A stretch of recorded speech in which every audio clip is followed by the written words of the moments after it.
আসসালামু আলাইকুম প্রিয় দর্শক, আশা করছি সকলে ভালো আছেন। আলবানা ইঞ্জিনিয়ারিংয়ের পক্ষ থেকে আপনাদেরকে স্বাগত। আমরা আজকে আপনাদেরকে দেখাবো আমাদের ছোট একটি কিচেন আছে এখানে, কিভাবে আমরা মেজারমেন্টগুলো সুন্দরভাবে করতে পারি। আমাদের সাথে আমাদের ফোরম্যান নবাব ভাই আছেন, উনি আপনাদেরকে দেখাবে। আমি ধাপে ধাপে আপনাদেরকে ভিডিও করে দেখাচ্ছি। নবাব ভাই, এইখানে হচ্ছে আমরা কি করতেছি, এই জায়গাটা কতটুকু মেজারমেন্ট, হাইট কতটুকু এবং হচ্ছে সিঙ্কের জন্য কতটুকু রাখা হয়েছে, হ্যাঁ এটা একটু আপনি বলবেন। এবং ওই পাশটা কি কাজের জন্য, আর হচ্ছে এই পাশে আপনার পিছনে যে জায়গাটা আছে এইটা কি কাজের জন্য আমরা রাখছি, হাইট সহ মেজারমেন্ট একটু বলবেন আর কি। ওকে, এটা হচ্ছে স্যার আপনার এটা এখানে একটা সিঙ্ক বসবে। আচ্ছা, হ্যাঁ, বল সিঙ্ক। সিঙ্গেল সিঙ্ক বসাবো আমরা। আচ্ছা, এই সিঙ্কটা এটার হাইট হচ্ছে বটম থাকবে 30 ইঞ্চি। আচ্ছা, ডালাই সহ 33।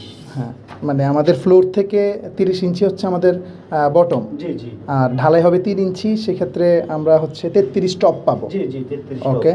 আর এখানে এই যে হোলের যে আপনার যে সিঙ্কটা বসবে, হ্যাঁ, ওখানে একটা হোল রাখা দরকার। তো জি, ওই হোলটা থাকবে আপনার 18/16। 18/16 সিঙ্গেল বলের জন্য, তাই তো? জি জি।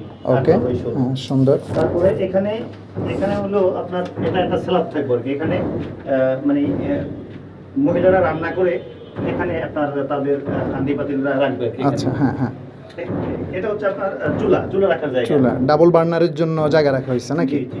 এটার মেজারমেন্টটা নরমালি আমরা কতটুকু স্ট্যান্ডার্ড মাপে রাখি? হাইট হইছে আপনার 24 বটম। বটম 24। জি, তাহলে হ্যাঁ, তাহলে 24 আর 3 ইঞ্চি হচ্ছে ঢালাই। 27। জি। আচ্ছা, এটা ডাবল চুলার জন্য। এটা রডের যে ইয়েটা আমাদের যে আপস এন্ড ডাউন হয়েছে, হ্যাঁ, জি জি। তো সেক্ষেত্রে এই রডটা আপনি কিভাবে দিবেন এখান থেকে? এটা হচ্ছে স্যার আপনারে ম্যানুয়ালি দেখাই আমি। জি, যেমন এই টেপটা আছে না আমার, হ্যাঁ, এই রডটা এখান থেকে এসে এখানে একটা বার্স হবে।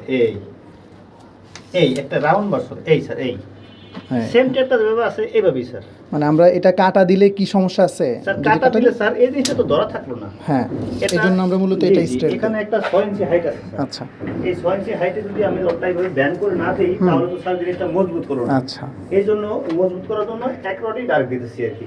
থ্যাংক ইউ নবাব ভাই, আপনার কাজ অনেক সুন্দর হয়েছে। জি, জি। আমরা যে জিনিসগুলো আপনাদেরকে দেখাইলাম, এই জিনিসগুলো আসলে খুবই গুরুত্বপূর্ণ।